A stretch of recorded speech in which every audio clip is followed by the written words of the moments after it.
How did a piece of art make you realize your entire life was a lie? I had just moved to this small town, even though my parents had fought tooth and nail to talk me out of it for some reason. But I liked it here. One of my favorite parts was this beautiful mural I passed every day on the way to work. It showed 3 young adults smiling together, 2 women and a man. The painting was so vivid and detailed it almost looked like a photograph. One morning I walked past and stopped dead in my tracks because the entire mural had been repainted. It was the same 3 people, but they all looked different. The man was taller and the women had different hairstyles. That afternoon I asked the woman at the coffee shop next door. "Oh, that mural gets updated every single year," she said. "Do you know the story behind it? 20 years ago there was a home invasion right here in town. A family with 4 kids. The oldest was at a sleepover that night.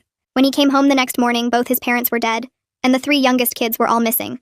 The police searched for months for the kids, but they never found any of them, and the case eventually went cold." I felt my stomach drop as I realized what she was telling me. The oldest sibling is the one who paints it. He never stopped looking for his siblings. He updates the mural every year to show what he thinks his siblings would look like now, hoping someone will recognize them. There's a website at the bottom if you want to read more about it. I went back to the mural after work and stood there for a long time looking at those 3 faces. I couldn't stop thinking about the mural over the next few days. I went to the website and read the whole story. The kids had been 4, 3, and 1 when they disappeared. I looked at the images again, and something about them felt strangely familiar, but I couldn't figure out what. I started walking past the mural twice a day instead of just in the morning. One afternoon, I was staring at the older woman when I noticed she had a small scar on her left knee in the painting. I pulled up my pant leg and looked at my own left knee where I had the exact same scar in the exact same place. My parents had always told me I got it falling off a bike when I was 7, but I'd never actually remembered that happening. I went home and started going through old boxes in my closet where I kept the few childhood items I had.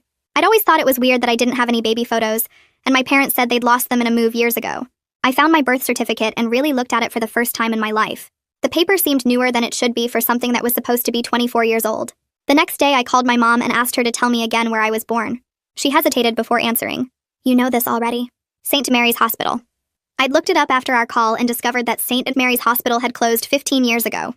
I called her back and asked what she remembered about when I was really little. She got defensive immediately and wanted to know why I was asking all these questions. I told her I just wanted to know more about my childhood, and she said, "I told you not to go to that town, damn it," and hung up abruptly. I started having nightmares, these fragmented memories from when I was really young of a yellow house and a woman singing and a boy's laugh. None of it connected to any stories my parents had ever told me about my childhood. I looked at the mural again and realized the older woman in it would be 24 now, the exact same age as me. I found the contact information on the website and sent a message saying I thought I might know something about his siblings and asking if we could meet. He responded within an hour and we agreed to meet at a park the next day. He was in his early 40s with dark circles under his eyes and looked like he hadn't slept well in years. He said, "Did you see someone who looks like them?" I shook my head and told him this was going to sound crazy, but I thought I might actually be one of them. I told him everything about the scar and the missing photos and the fragmented memories and how my parents had desperately tried to stop me from moving here. He pulled out his phone with shaking hands and showed me a photo. This was my sister the week before it happened. The little girl in the photo had the same scar on her knee and looked exactly like me when I was young. "I need you to take a DNA test," he said with his voice breaking. "I need to know for sure." We went to a lab that afternoon and the results came back 3 days later. I was sitting in my apartment when he called and I could hear him crying when he spoke. "It's you. You're my sister. Your real name is Katie." For a while we just sat on the phone crying together. Then his voice changed and got more urgent. "Katie, there were 3 of you taken that night. If they raised you alone, where are our other brother and sister?" We stayed on the phone for what felt like forever, both of us just crying and breathing and trying to process what this meant. I could hear him on the other end, these broken sounds that matched my own, and it felt like we were connected by more than just phone lines. After maybe 20 minutes, he finally managed to speak through the tears and told me his name was Daniel. He asked if I remembered anything at all from before, from when I was little, and I had to tell him the truth. The memories were just pieces, fragments that didn't fit together. A yellow house, a woman singing, someone laughing. Nothing solid, nothing I could hold on to and say this is real, this happened. Daniel's voice got steadier as we talked, and he asked if we could meet again tomorrow because he had so much to show me. Photos of our parents, pictures of the house we lived in, things that might help me remember. I said yes immediately because I needed to understand who I was, who I'd been before everything got stolen. We hung up after making plans, and I just sat there in my apartment staring at the walls. Everything around me suddenly felt fake, like I was living in a set designed for someone else's life. The furniture I'd picked out, the photos on my walls, even my own reflection felt wrong because none of it was built on truth. I'd spent 24 years thinking I knew who I was, and now I realized my entire identity was constructed from lies my parents told me. I picked up my phone again and called my adoptive mother. She answered on the first ring and her voice was shaking, so badly I could barely understand her hello. Before she could say anything else, I told her I knew the truth and asked her directly how she got me. She started crying immediately and begged me to let her explain in person, saying it wasn't what I thought, that there were things I didn't understand. But I couldn't do that. Couldn't sit across from her and listen to justifications for stealing someone's child. I told her no, we weren't meeting alone and that the police would be contacting her soon. She panicked then, her words coming out fast and desperate. She talked about how much she wanted a baby, how she couldn't have children of her own, how the person who arranged everything promised her I came from a mother who couldn't take care of me. She said they told her I needed a good home and she could provide that. I hung up while she was still talking because I couldn't process her excuses right then. The next morning, I was sitting at my kitchen table when my phone rang from a number I didn't recognize. A woman introduced herself as Detective Caroline Harvey from the local police department. She explained that Daniel had filed an official report, and she needed to talk to me. Her voice was professional but kind, not pushy or aggressive. She told me this case connected to an unsolved home invasion and double murder from 20 years ago. She needed to interview me formally and asked if I was comfortable coming down to the station. I said yes and drove there an hour later. At the police station, Caroline led me to a small room and started recording everything. She asked detailed questions about my childhood, what my adoptive parents told me about where I came from, when the fragmented memories started appearing. I told her about the missing baby photos, how my parents said they lost them in a move, but that never made sense. I showed her a photo of my birth certificate on my phone and pointed out how new the paper looked for something supposedly 24 years old. I explained how my parents had fought so hard to stop me from moving to this town, and how my mother had accidentally admitted on the phone that she knew something about it. Caroline listened carefully and took notes while I talked.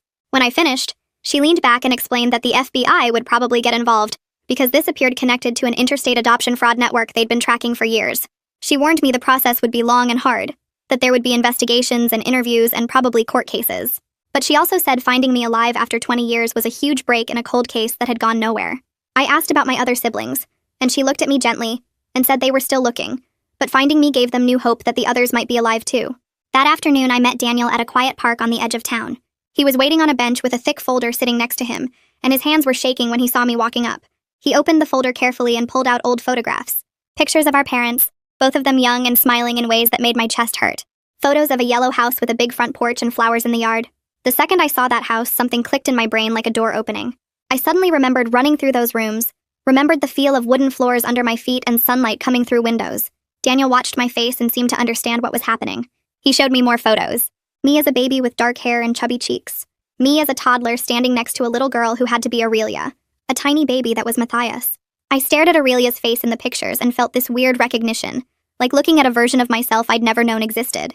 Daniel's voice was quiet when he told me that Aurelia and I did everything together, that we were best friends even though we were only a year apart. I could see the pain in his eyes when he talked about losing us, about coming home that morning and having his entire family just gone. He took a breath and started explaining what happened that night as much as he knew from police reports. He was 15 and sleeping over at a friend's house. Someone broke into our house while everyone was sleeping. They killed our parents and took the 3 of us kids. By the time Daniel came home the next morning, the house was a crime scene and his whole family was gone except for the bodies of our mom and dad. I asked him why someone would take 3 small children like that, and Daniel rubbed his face with both hands before answering. The police thought at first it might be for ransom money because our parents had some savings and owned the house outright, but no one ever called with demands or asked for anything. After months with no contact, the investigators started thinking maybe the person who broke in wanted kids to raise themselves, or more likely sold you to people who wanted children and would pay for them.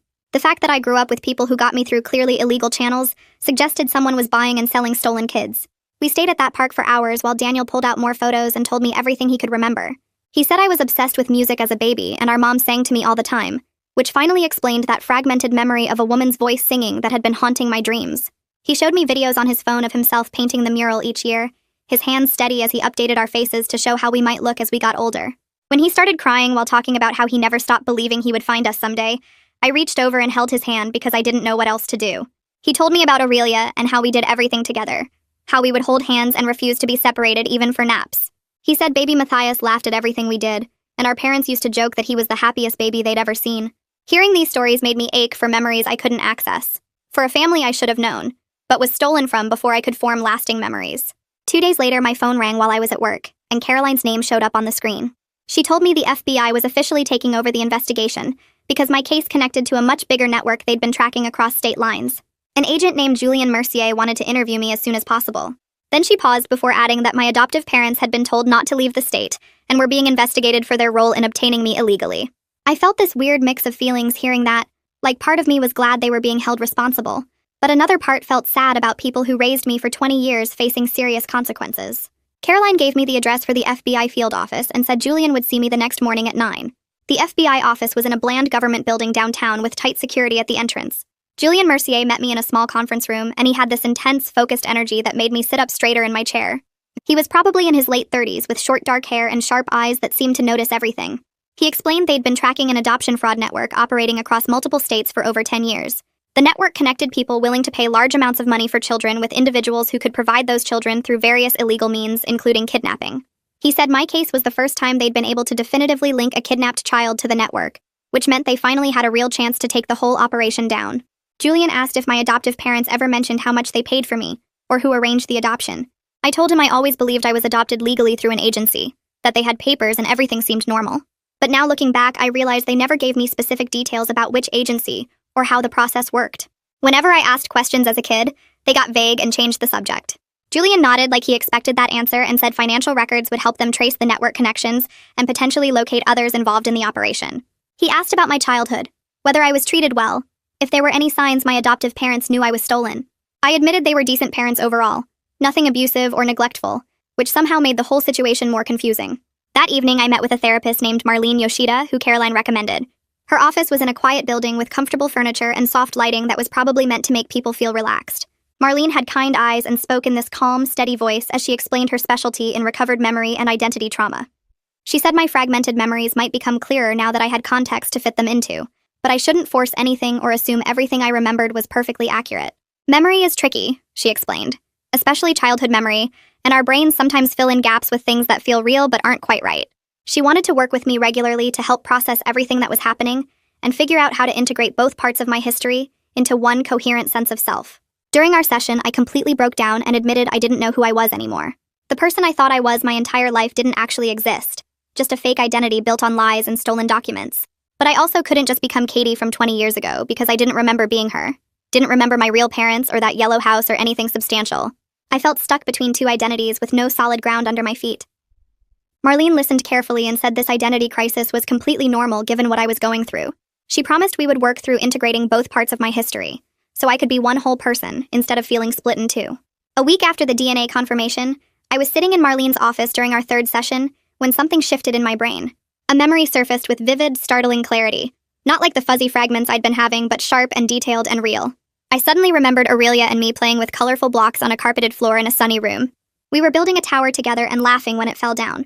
Then Daniel came in and picked both of us up, one in each arm, and spun us around in circles while we shrieked with laughter and delight. I could feel the movement, hear our voices, sense the pure joy and safety of that moment. The memory was so clear and powerful that I started crying right there in Marlene's office because I could feel the love that existed in that house before everything was destroyed. I called Daniel the second I left Marlene's office, my hands shaking as I held the phone. I told him about the memory and described it in detail, the blocks and the sunny room and him spinning us around. His voice got thick with emotion as he confirmed that yes, he used to spin us around exactly like that. It was one of our favorite games. Hearing him confirm the memory made it feel even more solid and real, like I was finally accessing my actual past instead of just fragments and guesses. He sounded so happy that I was starting to remember things, but also sad about everything we lost and all the years we should have spent together as a family. That same afternoon, Caroline called with news about the search warrant they'd executed on my adoptive parents' house. Police found documents hidden in the attic inside a locked box my adoptive father kept. The papers showed my adoptive mother paid $75,000 to someone identified in the documents only as the intermediary. The payment was made in cash installments over several months before I arrived at their house. Caroline said this was exactly the kind of evidence they needed to trace the network and potentially find others involved. She asked if I was okay, and I told her honestly that I didn't know, that everything felt overwhelming and surreal. She said that was understandable and reminded me I had Daniel and Marlene for support, that I didn't have to process this alone.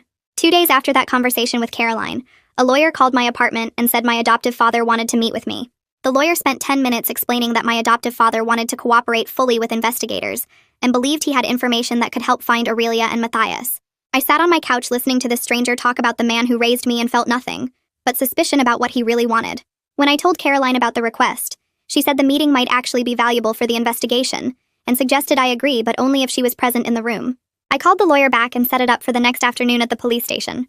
Walking into that interview room and seeing my adoptive father sitting there with his lawyer made my stomach twist. He looked older than I remembered, with more gray hair and deeper lines around his eyes. Caroline sat next to me while Julian stood against the wall with his arms crossed, watching everything. My adoptive father started talking immediately, his words coming out fast like he'd been practicing what to say. He told them the adoption network was much bigger than anyone realized, and pulled out a folder with names and addresses of other couples who got children through the same intermediary. He said there might be dozens of illegally adopted kids from different sources all connected through this one person. Julian's expression changed when he heard that, this grim satisfaction crossing his face because this information could break the whole network wide open. My adoptive father kept talking, explaining how the intermediary operated and how many people he knew were involved. He gave specific details about payments and meetings and how the false documents were created. I watched him provide all this information and wondered if he was trying to help or just trying to reduce his own sentence. Then he looked directly at me for the first time since I walked in and said he genuinely didn't know I was kidnapped. His voice got quieter as he claimed he thought my biological mother had given me up because of poverty or addiction.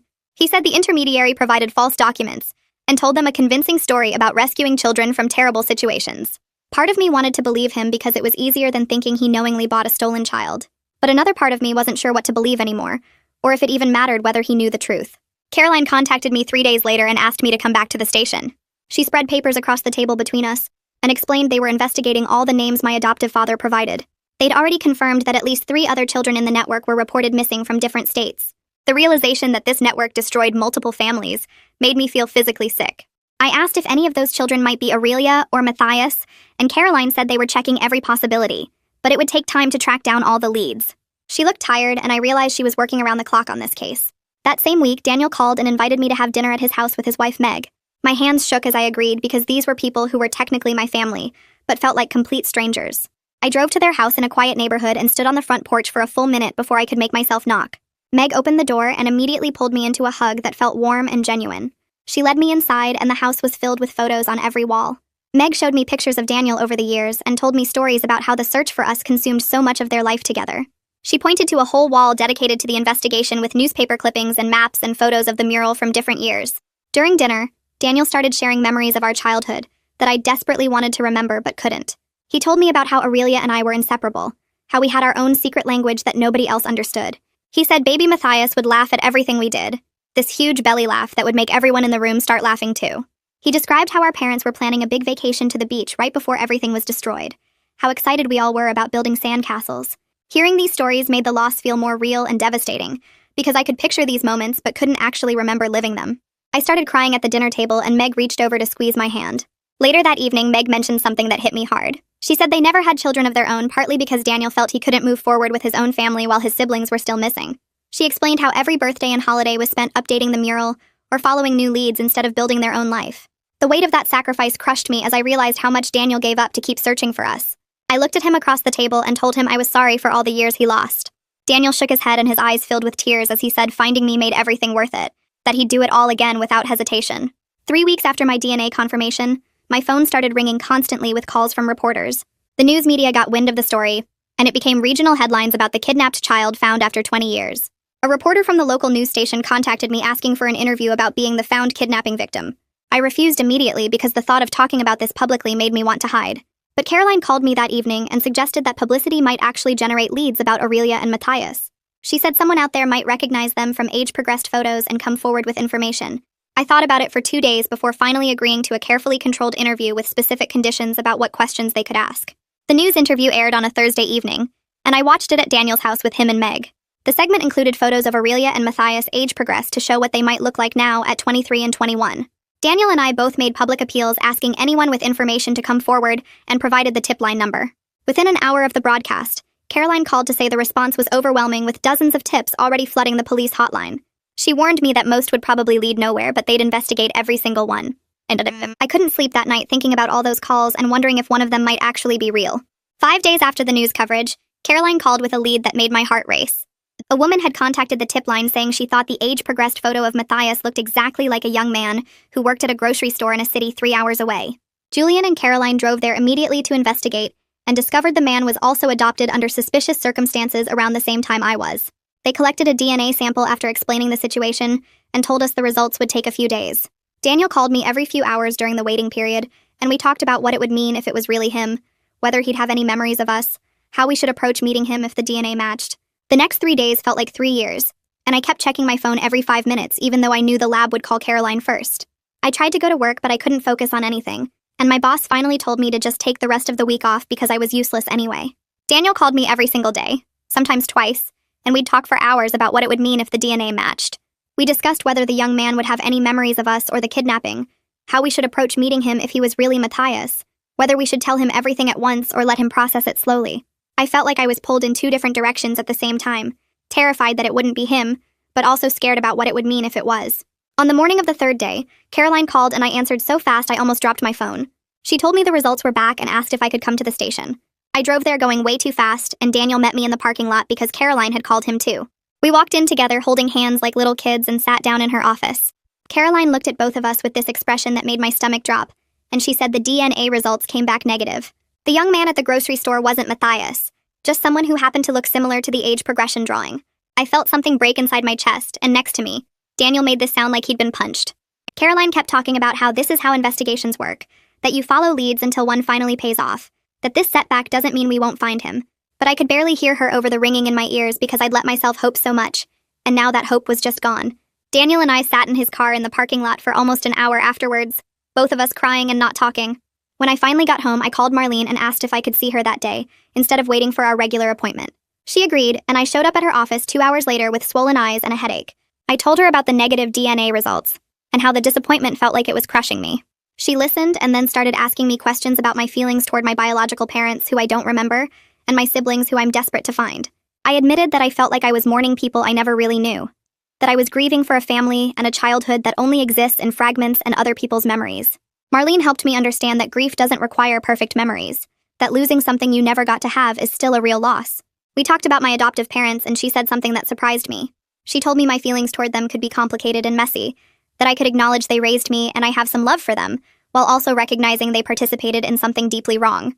And I didn't have to choose between completely hating them or completely forgiving them, because real feelings about real people are never that simple. Over the next few weeks, I threw myself into therapy sessions with Marlene twice a week instead of once. We worked through layers of complicated emotions about identity and belonging and family. She gave me exercises to help process the trauma and techniques to manage the anxiety that kept waking me up at 3 a.m. 6 weeks after the initial confrontation with my adoptive parents, my adoptive mother's lawyer contacted me asking if I would be willing to meet with her. I talked it over with Marlene and Daniel and Caroline, and finally decided I needed to hear what she had to say. We arranged to meet at a neutral location with both lawyers present. When my adoptive mother walked into the room, she looked terrible, like she hadn't slept in weeks. Her hair was greasy, and she'd lost weight, and there were dark circles under her eyes that reminded me of Daniel's. She sat down across from me, and her hands were shaking. Her lawyer started talking, but she interrupted him and looked right at me. She said she was desperate for a child after years of infertility and multiple failed adoptions, that the adoption agencies kept rejecting her and her husband for reasons she never fully understood.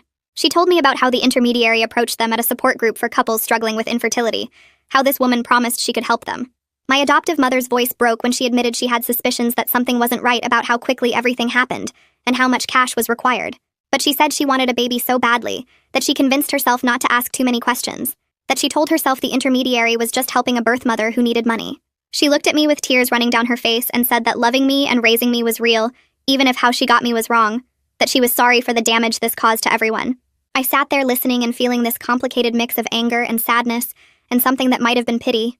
I told her I wasn't ready to forgive her, and might never be ready. But I also said I needed time to process everything and figure out what kind of relationship, if any, we could have going forward. She nodded and said she understood, that she would cooperate fully with investigators and accept whatever consequences came. Her lawyer looked relieved that I wasn't screaming or making threats. After she left, I sat in my car for a long time trying to sort through my feelings. 2 weeks later, Caroline called with news that made my heart race. Julian had broken a major lead in the network investigation. They'd located and arrested the intermediary who arranged multiple illegal adoptions, including mine. The woman was in her 60s now and initially refused to cooperate with investigators. But when Julian showed her the evidence they'd collected and explained the charges she was facing, she agreed to provide information in exchange for a reduced sentence. She confirmed she was paid by the people who kidnapped us to find buyers for 3 small children. She gave them names and details about the network that stretched across multiple states. Julian said they were already making more arrests based on her information. 3 days after that arrest, Caroline called again, and this time her voice sounded different, more careful. She asked if I could come to the station because they had new information about Matthias. I called Daniel immediately, and we met at the police station within an hour. Julian was there too, and he had a file folder in front of him. He told us the intermediary had provided details about where she delivered Matthias 20 years ago to a couple in another state. Investigators tracked down that couple and discovered that Matthias was removed from their care by Child Protective Services years ago due to abuse. He'd entered the foster system as a young child, and the trail went cold because he moved through multiple placements over the years. They were still trying to locate his current whereabouts, but it was complicated because he'd been in the system under different names. I felt like the floor had dropped out from under me. The idea of Matthias being abused while I was living in a relatively safe home made me feel sick. Daniel put his head in his hands, and I could see his shoulders shaking. Julian kept talking about how they were searching foster care databases and following leads, but I could barely process what he was saying. When I got home that night, I couldn't get out of bed. I called in sick to work the next day and the day after that. I kept thinking about a little boy being hurt and scared with no family to protect him. Daniel called and we talked on the phone for hours, both of us crying and trying to support each other through the horror of what we'd learned. He told me he felt like he'd failed Matthias by not finding him sooner. I told him it wasn't his fault, but I knew he didn't believe me because I was struggling with the same guilt. I made an emergency appointment with Marlene and told her about the survivor's guilt that was eating me alive. She listened and then said something that cut through the fog in my brain. She told me that none of this was my fault, that I was a victim too, even if my experience was different from Matthias's. She said that falling apart wouldn't help find him or Aurelia, that I needed to stay functional, so I could be there when we finally located them. She gave me tools to manage the guilt and the intrusive thoughts about what Matthias might have suffered. We worked on separating what I could control from what I couldn't, on focusing my energy toward the future instead of drowning in the past. 2 weeks after that therapy session, Julian called Daniel with an update about the foster system search. The record showed Matthias had aged out of care when he turned 18 and had been living under a different last name that one of his foster families gave him. Julian found a current driver's license and address in a city about 6 hours away from here. He said they were sending local police to make contact and confirm it was really him before getting our hopes up again. I spent those next 3 days barely sleeping, jumping every time my phone rang.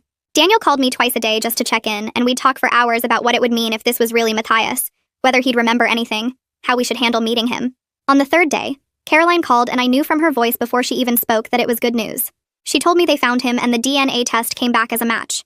Matthias was alive, working construction, and had no idea he was a missing person, or that his parents were murdered. When the police showed up and told him about the kidnapping and showed him photos of our dead parents, he apparently fell apart completely. Caroline said he was in shock and they had a counselor with him, but he wanted to meet us as soon as possible. I called Daniel right away and we decided to drive there together the next morning. Neither of us could sleep that night and Daniel picked me up at 5 in the morning even though we didn't need to leave until 7. We stopped for coffee 3 times during the drive because we were both too nervous to sit still. When we finally pulled up to the police station where Matthias was waiting, I felt like I might throw up. We walked inside and Caroline met us in the lobby, then led us back to a private room. Matthias was sitting at a table and when he looked up at us, I stopped breathing for a second because he looked exactly like our father in the old photos Daniel had shown me. He had the same jawline and the same dark eyes and the same way of holding his shoulders. He stood up slowly and stared at us like he wasn't sure we were real. His first words were asking if we were really his family, if this was actually happening. Daniel walked over and put his hands on Matthias's shoulders and said yes. We were his brother and sister and we'd been looking for him for 20 years. Matthias started crying and Daniel pulled him into a hug while I stood there trying not to fall apart. After a few minutes, we all sat down and Caroline gave us some privacy. Matthias kept looking back and forth between Daniel and me like he was trying to memorize our faces. He told us he didn't remember anything about our original family or the kidnapping because he was only a year old when it happened. The people who bought him kept him for a few years, but they were bad to him, and child services took him away when he was 4. He spent the rest of his childhood bouncing between different foster homes, and most of them were either neglectful or abusive. He said he grew up believing his real parents had abandoned him, because that's what everyone told him. Learning that he was actually stolen from a family who wanted him, and that our parents were murdered trying to protect us, was changing everything he thought he knew about himself. We sat there for hours while Daniel pulled out photos and told stories about our parents and our childhood.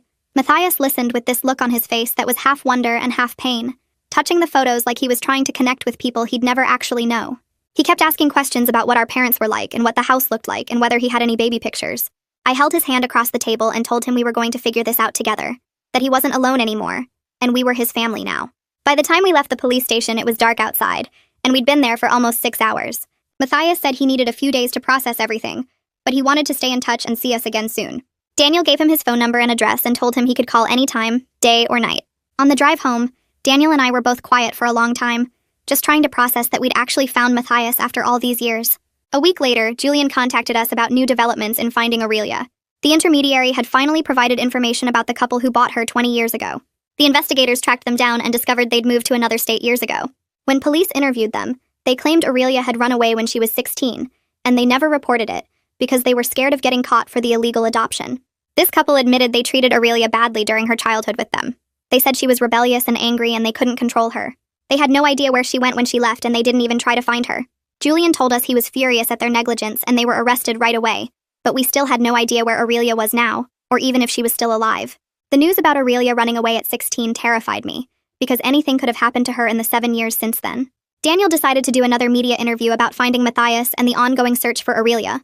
The news coverage generated dozens of new tips, and Daniel spent a whole weekend updating the mural to show that I'd been found, and Matthias had been found, with only Aurelia's image remaining as an age progression. Standing in front of that mural with Matthias beside me felt completely surreal. 2 weeks after we found Matthias, a woman called the tip line saying she thought she might know Aurelia. She described a coworker at a restaurant in a neighboring state who matched the age progression photo and had mentioned being adopted under strange circumstances. The woman said this coworker went by a different name and seemed to have serious trust issues with everyone around her. Caroline and Julian decided to investigate this lead really carefully because they didn't want to scare someone who might be Aurelia by just showing up and confronting her. They drove to the restaurant and made contact with the young woman during her shift. They explained the situation as gently as they could and asked if she'd be willing to provide a DNA sample. Caroline said the woman was suspicious and scared at first, but after they showed her photos of our murdered parents and explained the whole story about the kidnapping, she agreed to the test. The waiting for those DNA results felt like the longest 3 days of my life. I couldn't sleep and barely ate anything because my brain kept spinning with the possibility that we'd actually found Aurelia after all these years. Daniel called me twice a day just to check in, and I could hear in his voice that he was going through the same thing. Matthias stayed at Daniel's house during the wait so they could be together when the news came. On the third day, my phone rang and Caroline's name appeared on the screen. My hands shook so bad I almost dropped the phone before I answered. She said the words I'd been desperate to hear. It was a match. Aurelia was alive and we'd found her. I actually screamed out loud with pure joy and started crying so hard I could barely breathe. I called Daniel right away, and he was already crying too because Caroline had called him first. He told me to come over immediately because he and Matthias needed to see me. When I got to Daniel's house, the three of us just held each other and cried for what felt like hours. After 20 years of loss and searching and not knowing, we were all accounted for. Our parents didn't die for nothing because their children survived. We'd been stolen and separated and raised by strangers, but we made it through and found each other again. The next challenge was actually meeting Aurelia because Caroline told us she was really hesitant about the whole thing. She'd spent years building walls around herself and not trusting anyone after the way her adoptive parents treated her. Caroline said it made sense that Aurelia would be scared and suspicious after everything she'd been through. Caroline arranged for a therapist who works with trauma survivors to meet with Aurelia first and help her process the news before we all showed up wanting to be her family. We had to wait several more days while Aurelia worked through her shock and decided if she even wanted contact with us. Those days were almost harder than waiting for the DNA results because we knew she was out there and alive, but she might not want anything to do with us. Daniel kept reminding me that we had to respect whatever Aurelia needed and not push her, but the waiting was killing all of us. Matthias admitted he was scared that Aurelia would reject us because he knew what it felt like to not trust anyone after years of bad treatment. When Aurelia finally agreed to meet, Caroline set it up at a neutral location with therapists present for support. We gathered in a private room at a community center and I felt so nervous I thought I might throw up. Daniel and Matthias were both quiet and tense beside me as we waited. Then the door opened and Aurelia walked in. She looked defensive and scared with her arms crossed over her chest and her eyes darting around the room like she was looking for an escape route. I stared at her face and saw myself in her features mixed with elements of our mother from the photos Daniel had shown me.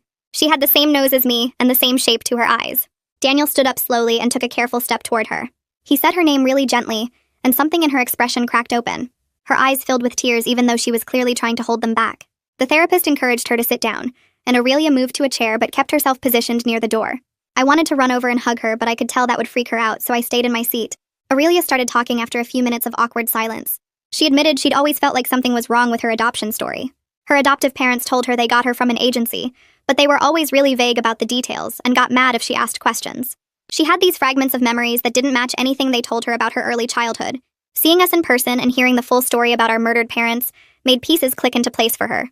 She said she was angry about everything that got stolen from us, and grieving for parents she couldn't even remember.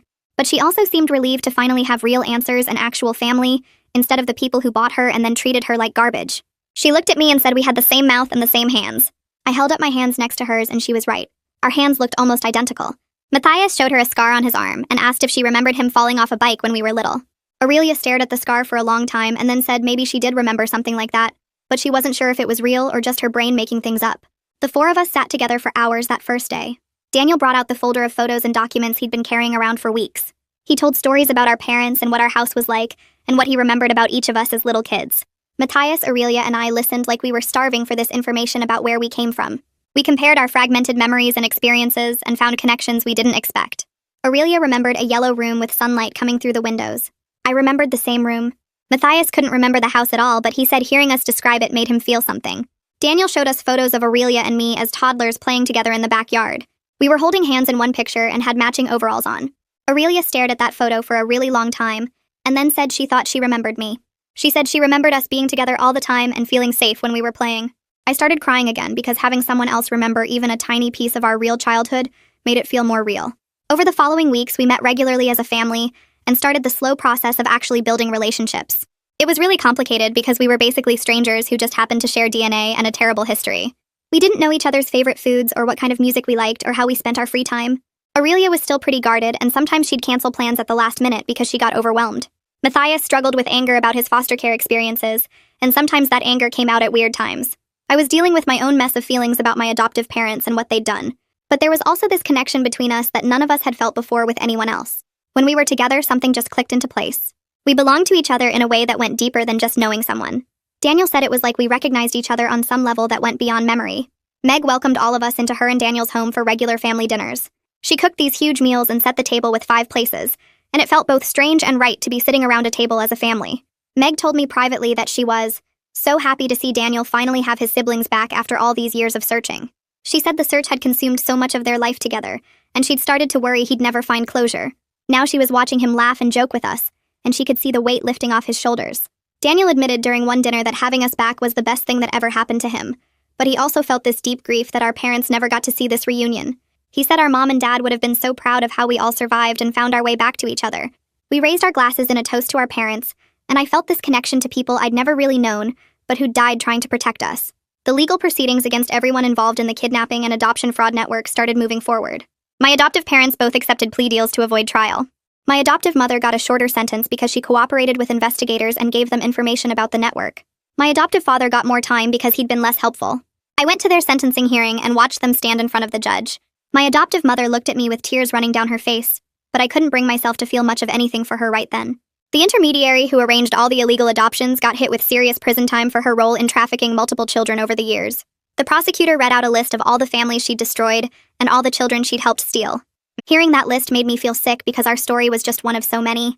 The couple who bought Aurelia and then let her run away at 16 got harsh sentences for child abuse and neglect on top of the adoption fraud charges. Aurelia came to their sentencing and I sat beside her holding her hand. She didn't cry or show much emotion, but I could feel her hand shaking in mine. When the judge announced their sentence, Aurelia squeezed my hand really tight. Matthias's abusive foster parents also got investigated and ended up facing charges for how they treated him and other kids in their care. Watching all these people finally be held accountable gave us some sense that justice was happening. It didn't give us back the 20 years we lost or undo all the trauma we went through, but it was something. At least they couldn't hurt any more kids. Joel Ferguson, the district attorney handling the case, asked to meet with all 4 of us after the main sentencing hearings finished. We gathered in his office and he told us something that made all the pain feel slightly more bearable. Our case had led to the rescue and identification of 8 other children who'd been trafficked through the same network over the years. Some of those kids got reunited with their biological families who'd been searching for them, just like Daniel searched for us. Others at least finally learned the truth about their origins and where they really came from. Joel said our willingness to come forward and testify and share our story publicly had broken the whole network open. Without us, those other 8 kids might never have been found. Knowing that our nightmare helped save other people and reunite other families made me feel like maybe something good came out of all this horror after all. 6 months passed and Daniel arranged for all 4 of us to meet at the cemetery where our parents were buried.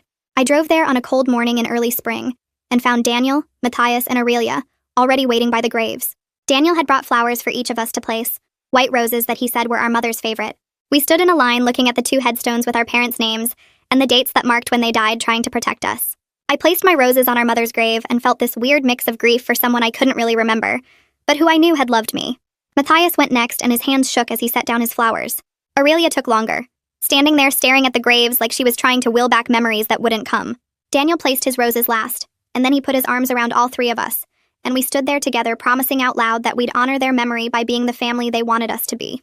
The wind picked up and scattered some petals across the grass, and I thought about how our parents never got to see us grow up, but at least we found each other. Marlene scheduled regular therapy sessions with all 4 of us both individually and as a group. I went to her office every week and we worked through the complicated mess of feelings I had about everything that happened. Matthias came to some of the group sessions, and I could see how angry he was about the foster homes he'd been stuck in, the families who hurt him when they were supposed to take care of him. He'd clench his fists when talking about it and sometimes had to leave the room to calm down. Aurelia struggled with trusting any of us, even though the DNA proved we were family. She'd sit in therapy with her arms crossed and give short answers until Marlene would gently push her to open up more.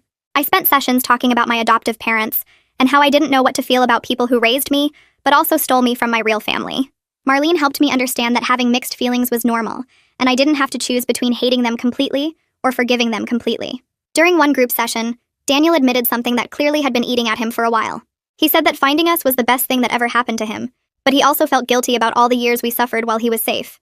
His voice cracked when he talked about how Matthias got abused in foster care, and Aurelia ended up on the streets, and I grew up with people who bought me like I was property. Meg reached over and took his hand and told him he couldn't blame himself for what happened when he was just a teenager who lost everything too. Marlene backed her up and explained that Daniel was also a victim, a 15-year-old kid who came home to find his parents dead and his siblings gone. She said he'd spent 20 years searching and never gave up, and that's what mattered. Matthias spoke up and said none of us blamed Daniel for not finding us sooner. Aurelia nodded in agreement, and I told Daniel that he saved us by never stopping the search, by painting that mural every year until I finally saw it and recognized myself. As we got closer to the 1-year anniversary of when I first walked past the mural and stopped to really look at it, Daniel called me with an idea. He wanted to paint a new mural, but not another age progression of what he imagined we looked like. This time he wanted to paint us as we actually were now, all 4 siblings together, to show that we survived and found each other. He said the old mural had been about hope and searching, but the new one would be about reunion and survival. I loved the idea immediately, and called Matthias and Aurelia to tell them about it. Matthias thought it was perfect, and Aurelia agreed after thinking about it for a minute. We met outside the coffee shop on a sunny afternoon to take the photo that would be the basis for the new mural. Daniel set up his camera on a tripod and positioned us carefully. He stood in the middle since he was the oldest, with Matthias on one side and Aurelia and me on the other. We all had our arms around each other, actually touching and connected.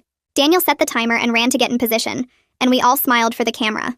Our smiles were complicated, full of grief and trauma and missing 20 years, but they were also genuine because we'd survived and we were together.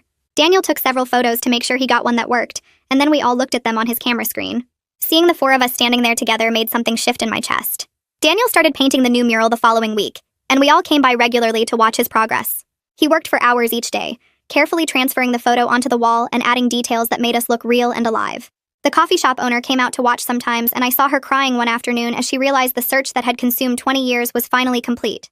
Other people from town stopped to watch too, and some of them remembered when the original tragedy happened. The mural slowly transformed from a desperate hope into a celebration that we'd made it through. Daniel painted our faces with care, making sure to capture Matthias's smile and Aurelia's cautious expression, and the way my hand rested on Daniel's shoulder. The unveiling happened on the exact anniversary of the day I first walked past the mural and stopped dead in my tracks. A small crowd gathered, including Caroline and Julian, who'd worked so hard on the investigation, and Marlene, who'd helped us process everything, and Meg, who'd supported Daniel through 20 years of searching. Daniel stood in front of the covered mural with the 4 of us beside him, and gave a short speech about never giving up hope even when things seemed impossible. He talked about our parents and how they died trying to protect us, and how the best way to honor them was to be the family they wanted us to be. Then he pulled the covering off, and everyone saw the 4 of us painted there together, alive and real and found. People clapped and some cried, and the coffee shop owner hugged each of us. After the unveiling, we all went to Daniel and Meg's house for a private family dinner. Meg had cooked a huge meal, and we sat around their dining room table passing dishes and talking about the future. Daniel asked how we'd stay connected since we lived in different cities, and Matthias joked that we should have annual reunions where we all got together. Aurelia immediately agreed, and I could see her walls coming down more each time we spent time together. We talked about visiting each other and doing video calls and making sure we didn't lose each other again after spending 20 years apart. Meg suggested we start a group chat so we could stay in touch daily, and we all pulled out our phones right there to set it up. I met with Marlene alone a few days later to talk about my adoptive mother. She'd be getting out of prison in a few years, and I needed to figure out what kind of relationship I wanted with her, if any. Marlene helped me understand that I could acknowledge she raised me, and that I had some love for her while also maintaining boundaries about what she did. I didn't have to forgive her completely, or cut her off completely. I could have limited contact and protect myself while still recognizing she was part of my life for 20 years. It was complicated and messy, but Marlene said that was normal and okay. I decided I'd maintain some contact after her release, but I wasn't ready yet, and might not be for a long time.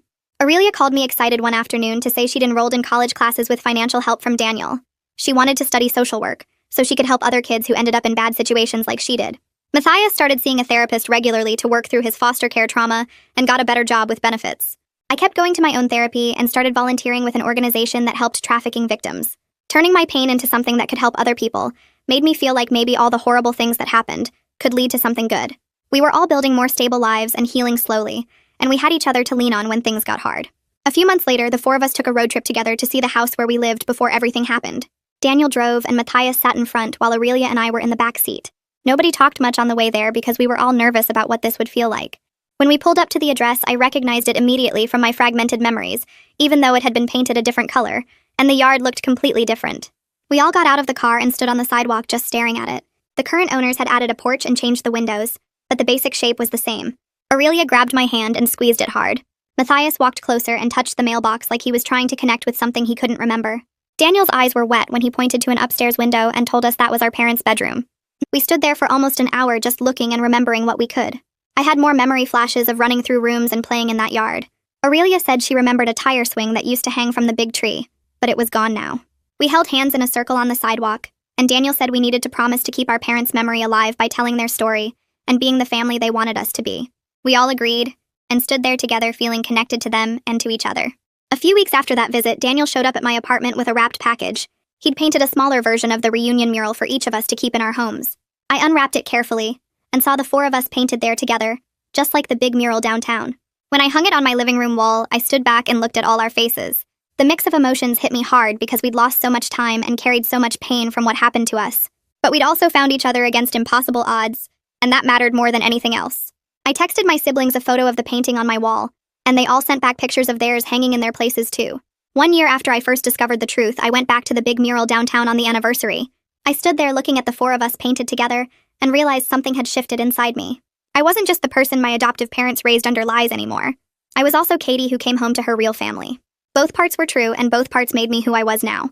I was building a future with Daniel and Aurelia and Matthias, while also accepting that my past was complicated and messy. For the first time in my whole life, I felt like I actually knew who I was and where I belonged.